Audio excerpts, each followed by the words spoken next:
They say growing old is a privilege, but growing old alone, that's a silent ache no one talks about. At first it seems peaceful. No one to argue with, no one to clean up after, no one to disappoint. But over time, that peace begins to twist into something else. The quiet becomes louder than noise. The phone stops ringing. The days melt into one another, and a house that once felt warm and alive begins to feel more like a waiting room. Most people don't choose to grow old alone. It just unfolds. A partner passes away. Friends drift apart or move into care. Children, busy with their own lives, call less and visit even less. Before long, someone who once laughed in full rooms now hears only the sound of their own footsteps. You think it'll be fine. After all, you've always been independent. You've raised a family, held down jobs, handled hardships. You've done everything you were supposed to. And here's what many people don't realize. Being alone in your later years isn't just sad, it's dangerous. Very dangerous. Science confirms it. Chronic loneliness is as harmful to your body as smoking 15 cigarettes a day. Think about that. Being alone can literally shorten your life. It raises blood pressure. It weakens the immune system. It increases inflammation in your body. It even heightens your risk of cognitive decline and Alzheimer's. Seniors who are lonely are 45% more likely to die prematurely than those who are connected. Why is that? Because human beings aren't meant to be alone. We evolved in tribes, in families, in tightly connected circles. Our brains are wired to seek out other humans. When we're isolated, our body reacts as if we're in danger. Stress hormones like cortisol rise. Sleep becomes fragmented. Our mood and motivation take a nosedive. And eventually, our thoughts begin to spiral inwards. You see, there's a difference between being alone and being lonely. Alone can be peaceful. Lonely is suffocating. Alone is a choice. Lonely is a slow, invisible kind of heartbreak, one that rarely announces itself with a scream. It whispers, it creeps, it hides behind polite smiles and "I'm fine" texts. But let's get real about what happens behind those closed doors. You stop cooking real meals. Why bother with effort for just one person? You start sleeping in late, or hardly sleeping at all. There's no one to wake up for. You cancel appointments or errands because the thought of going outside is exhausting. And when holidays come, you tell yourself they don't matter anymore. But inside, it stings to be forgotten. There's no reason to dress up, no reason to go out, no plans on the calendar. Days stretch into weeks, and the silence starts to settle into your bones. This silence doesn't just sit in the room. It settles in your behavior. Loneliness slowly reshapes how you interact with the world. You become hesitant to reach out, not because you don't want connection, but because you're afraid of being a burden. And so you say nothing. You wait. You convince yourself no one would notice or care. The very thing that should push you toward people is the thing that pulls you away. And let's be clear, this isn't just about emotions. Loneliness shows up in your physical health. Lonely seniors are more likely to fall, more likely to get sick, more likely to die from conditions that, with a little support, could have been treated. But no one's there to notice. No one's there to catch the signs. It affects the brain, too. Without conversation and companionship, the areas of your brain responsible for memory, language, and empathy start to weaken. You forget things. You get frustrated more easily. Over time, the world feels less real, less connected to you, too. And here's the most deceptive part. Loneliness doesn't always look like loneliness. It can look like independence, like strength, like a perfectly tidy home and a polite smile. You can say, "I'm fine," so many times that even you begin to believe it. This is how the danger grows, not through one dramatic event, but through the erosion of human connection, one quiet, unremarkable day at a time. And society? Society doesn't like to talk about this.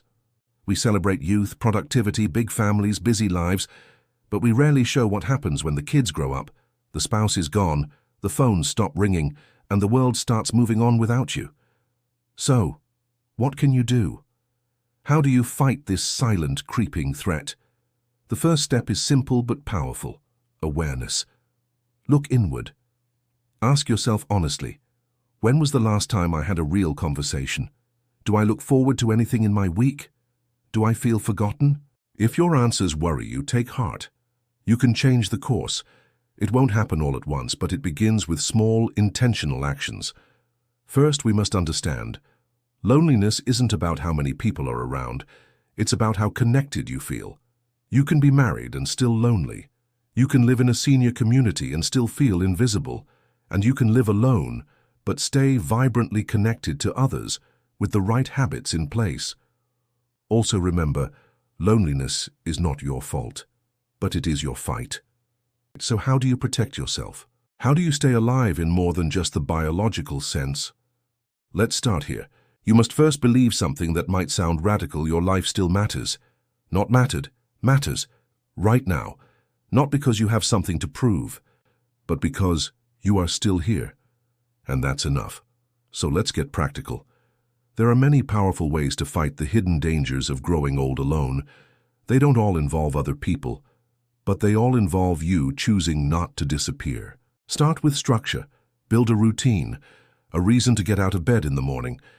Maybe it's a morning walk, a book you read a chapter of each day, a call to a friend or family member, even feeding birds in your backyard. These little acts of rhythm keep the mind from drifting. The brain loves patterns. When your day has structure, your body feels safer. Your thoughts feel clearer. You give yourself an anchor, a reason to engage with the world instead of fading from it. Next, embrace the tools you have. Technology isn't just for the young. Video chats, online book clubs, virtual classes and support groups. They aren't replacements for human touch, but they're bridges to it. And if the learning curve feels intimidating, ask for help. You'd be surprised how many people are eager to show you the ropes. There are programs that pair seniors with volunteers for weekly phone calls, libraries that host online meetups, churches that stream services and offer virtual prayer groups. If leaving the house feels overwhelming, connection can still reach you through a screen, a voice, or even a letter. Volunteering, even in a small way, can be transformative. Helping others reminds you that you're needed, that you're still part of the bigger picture. Mentor someone. Answer phones for a local helpline. Knit for newborns or cancer patients. There's always someone who could use your wisdom or your kindness. And if mobility is limited, you can still contribute. Many organizations allow volunteers to work from home, writing letters to soldiers, making crafts for hospitals, sharing your life stories with students. Your presence, your past, your perspective. It all has value. If you have hobbies, revive them. If you don't, start something new. Join a club, even if you only go once a month. Attend a senior center event. Take a painting class. Learn a new language. Give your mind something to reach for. Even simple pleasures matter.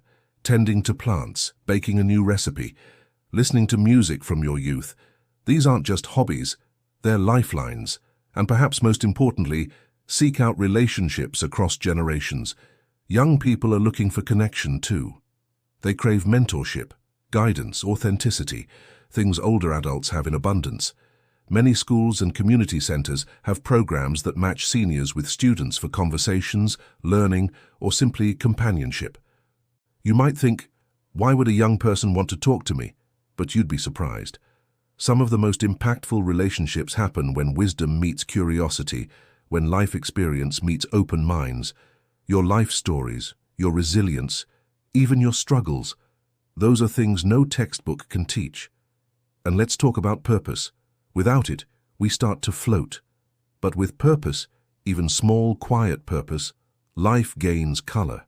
Purpose doesn't have to be a career or a mission. It can be your garden, a stray cat you feed, a journal you keep, letters you write, a prayer you whisper. It all matters. Purpose creates direction. It gives meaning to movement. And when you feel useful even in the simplest ways, your entire outlook changes. Don't ignore your mental health. Depression in seniors is often brushed off or misunderstood. If you're feeling low more days than not, if your sleep is off, if nothing brings you joy, please reach out. Talk to a doctor. Call a therapist. There is help. Mental health struggles don't mean you're broken. They mean you're human. And you don't have to navigate them alone. And for those who aren't living alone but still feel isolated, that's real too. Loneliness isn't about being surrounded by people. It's about not feeling seen. It's about feeling like your presence doesn't matter. Speak up. Be honest. Share what you need. Let someone know you're lonely. That single act of vulnerability might unlock connection you didn't expect. If you're watching this and you live alone and you know someone who lives alone, especially an older friend or family member, be their lifeline. Don't wait for a crisis.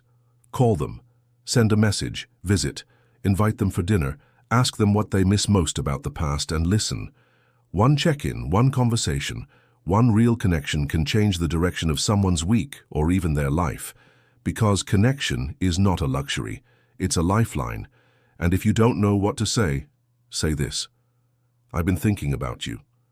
Those 5 words can dissolve days of silence. And if you're someone who knows an older adult living alone, take a moment today. Call them, visit, ask real questions. How are you really? What do you miss most these days? Is there something I can help you feel excited about again? Growing old alone doesn't have to mean growing old lonely. You are not a burden. You are not invisible. You are not too late. Your story still matters. Your voice still deserves to be heard. And your presence still lights up the world more than you know. Let this chapter of your life be one of reclaiming joy, of reaching out, of being seen. Let it be a chapter where silence is replaced with song, where fear is softened by friendship, and where loneliness is slowly, powerfully written out of your story. Because even now, especially now, your life still matters, and someone out there is waiting to hear from you. There's a saying, if you want to go fast, go alone. If you want to go far, go together.